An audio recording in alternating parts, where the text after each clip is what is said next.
A single word redefined everything for me, not through magic or romance, but with an undeniable intensity. Javier messaged me last night, "Bro, you won't believe what happened today." And honestly, I didn't until the scientific explanation clicked. Ever noticed a lukewarm reaction when you use terms like baby, my life, or princess? It's not the words themselves, but where you're directing them. You're addressing the neocortex, the rational part of her brain, but genuine attraction is rooted elsewhere in the reptilian brain. This primal part, shared even with crocodiles, responds to power and status in women. Not affectionate pet names. Picture this. You're at work, and she's passionately defending her idea. Instead of an uninspired, "How cute," you look angry. Truly a cringeworthy response, you simply state you're fierce. Instantly, her demeanor shifts and she perceives you differently. A primal instinct stirs within her. As Marcus Aurelius wisely noted, true strength doesn't need to shout, but it knows when to use the right word. Today, I'm revealing the forbidden nickname that taps into ancient instincts. This isn't about manipulation. It's about genuine, respectful connection. If this piques your interest, hit subscribe. Remember, words don't merely seduce, they rewire brains. Let's dive in. Here's a secret no one shared about calling a woman baby. Each time you utter it, you're inadvertently signaling, "Protect me." While it sounds endearing and gentle, like in those romantic movies where baby makes her melt, in reality, her brain doesn't melt. It activates its maternal mode. What's more, she's likely unconscious of this reaction. Evolutionary neuroscience illuminates this, using diminutives such as baby, princess, or my life subconsciously triggers associations with protection, care, and nurturing. Essentially, you're placing yourself in the adorable category, not the magnetic one. Being the overly sweet provider is akin to bringing flowers to a job interview. Well-intentioned, but ultimately ineffective for the desired outcome. Consider this scenario. You're conversing with a woman you're interested in. She recounts how she bravely navigated a challenging situation, and you reply, "Oh, how brave, my little baby." That's it, game over. It's akin to asking her to read you a bedtime story and tuck you in. This is where the wisdom of Marcus Aurelius applies. He understood that our language reflects our perception of others. If you perceive her as fragile, your brain inadvertently elevates her, diminishing your own energy, which she will instinctively pick up on. The female reptilian brain inherently evaluates hierarchies, not through conscious thought or calculation, but by simply registering cues like voice, body language, and, crucially, words. What does the term baby convey? Infantilization and a need for protection. In contrast, what does fierce communicate? Power, respect, strength. The former triggers her maternal instincts, while the latter ignites her respect for you. Therefore, it's not merely about sounding impressive, but about employing language that positions you as someone who recognizes power, rather than someone who seeks pampering. As Epictetus wisely stated, freedom is unattainable for those who cannot master their words. You're about to learn how to speak directly to the correct part of the brain. In the upcoming section, you'll discover why fierce transcends a mere impactful word. It's a neurological key that profoundly alters how you are perceived. Are you ready to abandon those saccharine nicknames? Let's advance to the next level. Recall Javier's story, when he uttered fierce and everything shifted. That wasn't mere coincidence. It was fundamental neurology at play. Paul MacLean, a neuroscientist from the 1960s, introduced a groundbreaking concept. The human brain comprises 3 evolutionary layers. The most ancient and primal is the reptilian brain. This primitive component governs fundamental drive survival, dominance, reproduction. And yes, it also determines whether it perceives you as a leader or as someone requiring extra attention. This most primitive part of the brain doesn't analyze. It reacts, responding to highly specific cues, posture, tone, and words. This is precisely where the forbidden nickname fierce becomes significant. Asterisk, when you address a woman this way, you activate a primal response. It's a word that conveys, I see your strength and I don't feel threatened by it. I respect it. The power of fierce lies in what it communicates. A recognition of power. It's not simply a compliment. It's an acknowledgement, an inversion of typical expectations. While others resort to trite nicknames, you perceive what most overlook, an elevation of her status. Acknowledging her strength inherently elevates your own. This isn't about contrived seduction. It's about fostering authentic connection. Employing fierce effectively isn't a mere strategy. It's a matter of vision, seeing beyond superficial appearances and worn-out phrases. Consider this. If you were a woman and every man called you princess, who would truly stand out? The one who merely conforms, or the one who recognizes you for your accomplishments and inner fortitude rather than your outward presentation? Marcus Aurelius wisely stated, the soul is dyed with the color of its thoughts. And if your thoughts are filled with genuine respect and admiration, your words will inevitably mirror that. This fundamental truth explains why fierce is effective. Its power doesn't reside in the word itself, but in the mental code it embodies. Crucially, you shouldn't use it indiscriminately, like a casual sticker. Instead, reserve it for moments when her energy demands it, when she speaks with passion, or acts with resolute determination. In those instances, fierce transcends a mere nickname and transforms into a potent affirmation. So, what transpires when you affirm the strength of someone whose power is seldom acknowledged in such a profound way? Something ancient, instinctive, and utterly magnetic is ignited. In the following segment, I'll reveal how to completely undermine this effect in under 5 seconds. A spoiler, it involves using the word like an overzealous Instagram coach. You understand that fierce is more than just a word, it's a key. However, like any key, misuse can lock you out. Or worse, make you appear like someone merely regurgitating a Twitter thread. Let's get straight to it. 3 critical errors that negate the impact of this nickname and make you sound like a superficial self-help pundit. 3 fatal mistakes. Mistake 1, using it without genuine context. Nothing undermines authenticity quicker than dropping fierce when there's no actual fierceness to acknowledge. It's like applauding during a moment of silence in a play. She just mentioned her preference for green tea. It's not the time for a wow. That's so fierce. That's simply awkward and cringeworthy. Mistake 2, overusing it like a verbal crutch. Hello, fierce. How are you? Fierce. What a fierce day. No, stop. You're not composing a reggaeton track. The word's power lies in its scarcity. Employ it like a precise sniper, not someone indiscriminately firing compliments. Mistake 3, pairing it with conflicting nicknames. You cannot seamlessly switch between fierce and my life. That's akin to wearing a tie with sandals. It sends jumbled neurological signals. The reptilian brain becomes confused, unsure whether to trigger respect or protection.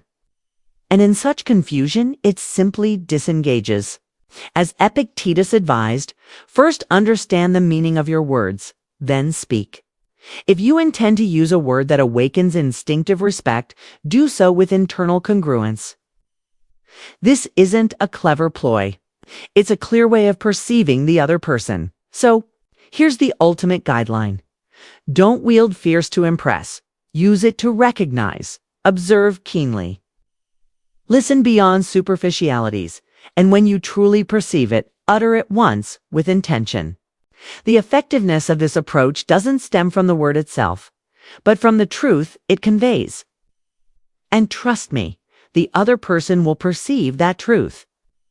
Do you aspire to be someone who genuinely recognizes and affirms without resorting to manipulation? Then you must grasp the underlying meaning of that gaze, that posture, that inner fire.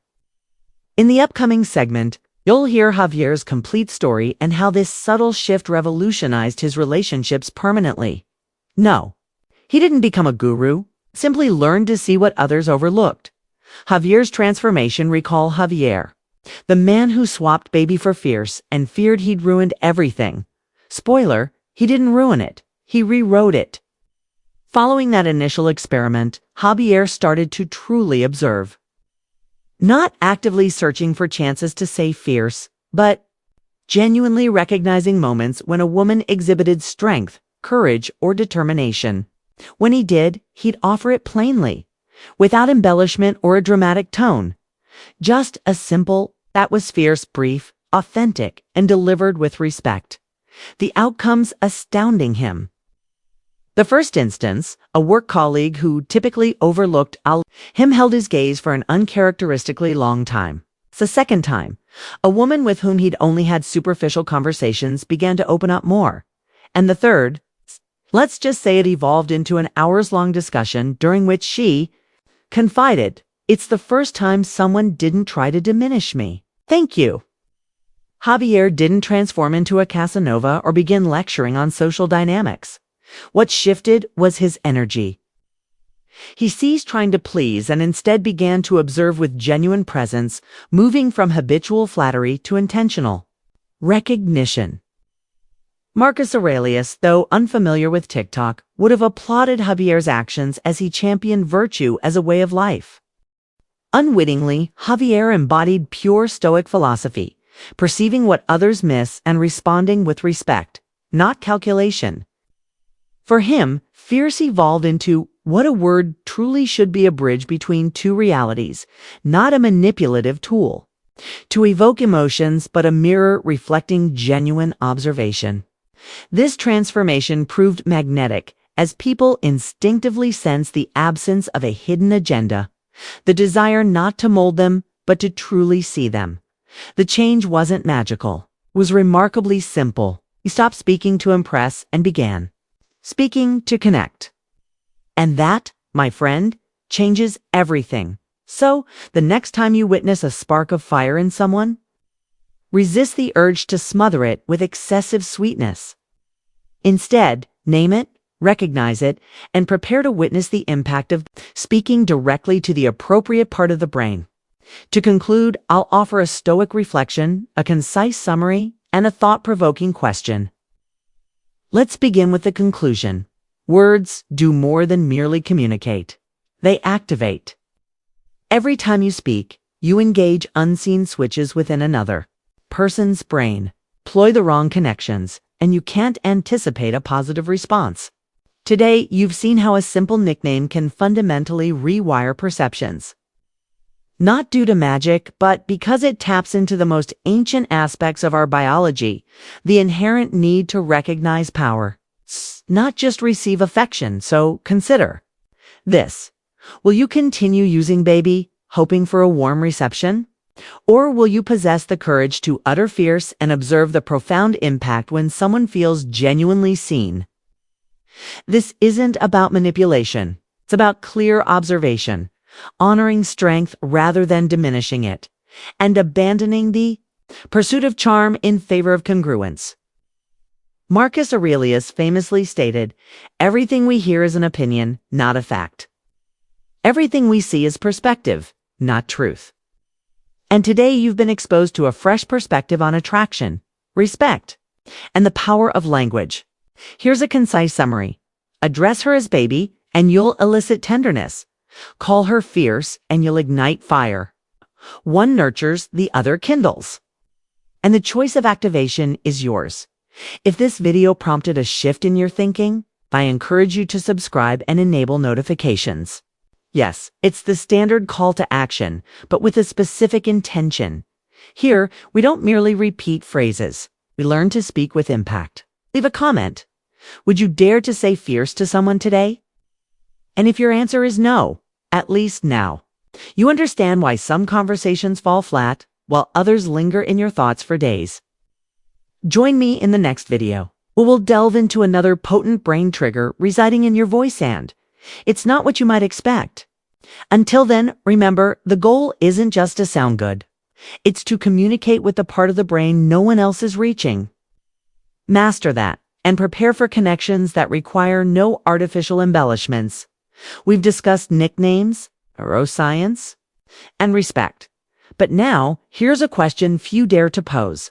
What if the key isn't what you say, but where you're saying it from? Many men believe attraction hinges on looks, wealth, or height. Spoiler, it doesn't. You'll find attractive individuals who exude no magnetism and average-looking guys who carry themselves with an undeniable presence. This isn't ego. It's perception. Your true social magnetism isn't about your physical appearance. It's about how you perceive the other person. Your language, tone, and energy don't originate from your mouth. They stem from your internal perception. If you view a woman as perpetually needing protection, it will be evident. But if you see her as powerful, courageous, and capable, that too will be apparent. And which perception do you think holds greater attraction for her? You're not aiming to dominate her. You're striving to recognize her. And in that recognition, you subtly elevate your own status without uttering a single word. As Epictetus observed, no man is truly free if he cannot control himself. However, here's the modern update for 2025. No man is truly magnetic if he cannot perceive a woman without needing to diminish her.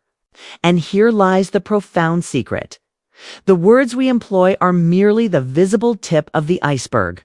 Beneath them lies the filter through which we perceive the world. When that filter shifts, everything you project outwardly undergoes a transformation. Javier didn't alter his hairstyle or acquire new clothing. He changed his gaze, and that fundamentally reshaped his interactions. So, beyond simply deciding whether or not to use fierce, the crucial question today is, are you prepared to perceive differently? To cease seeking mere techniques and instead begin observing with genuine authenticity. Because a man's most attractive quality isn't his flawlessly delivered line. It's his capacity to discern what others overlook and articulate it without fear, without embellishment, and without the need to please. In our next video, we'll delve into another neurological factor that alters how you're perceived on no. It has nothing to do with your attire. It concerns how you strategically employ your silence. See you then. Let's dismantle another myth. While we're on a roll, many believe dominance is displayed through loud speech, interruptions, or assertiveness. However, the most potent form of dominance lies in not needing to do any of those things. Genuine dominance doesn't shout, compete, or push. It's felt. Why? Because it originates from internal control, not external volume. And that, my friend, it's palpable in every word you utter and every moment of silence you hold. Javier grasped this not from any book, but through lived experience. He stopped striving to please and simply began owning his presence, shifting from justifying his existence to embodying his posture.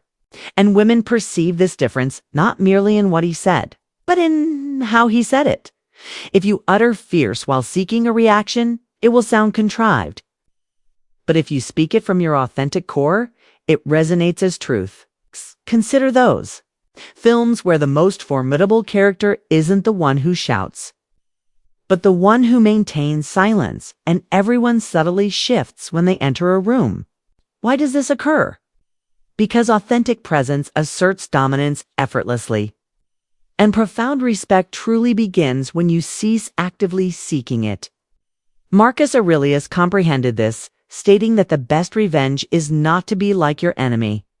Applied to our discussion, the most effective strategy for magnetism is to stop actively trying to be magnetic. This brings us to a crucial new principle. Don't speak until what you're about to say possesses genuine substance. Your language isn't merely composed of words. It's built upon the energy that underpins them. The kind of dominance that fosters attraction isn't aggressive. It's calm. It doesn't attempt to control. It inspires trust. It doesn't try to convince. It radiates certainty. Therefore, before you consider what to say to a woman, ask yourself, from what place within me am I speaking? Am I speaking from a desire to please, or from a place of self-assured contentment? The most potent voice isn't the loudest. It's the one that communicates more with fewer words. And in the upcoming video, I'll demonstrate how your speaking tone alone can profoundly influence her perception even without uttering a single word. Prepare yourself. If you've followed along this far, you understand it's not simply about nicknames. It's about your perspective and your source of communication. Fierce isn't a mere technique. It's a profound declaration. It doesn't convey, I want to conquer you. It communicates, I recognize you. To someone accustomed to the usual cliches, it's like discovering jazz in a world saturated with commercial jingles. You don't become magnetic by merely repeating the correct phrases. You become magnetic when you speak with truth. While Marcus Aurelius didn't have Instagram, his wisdom holds true. The quality of your thoughts shapes the quality of your life. And in this context, the quality of your words dictates the impact you create.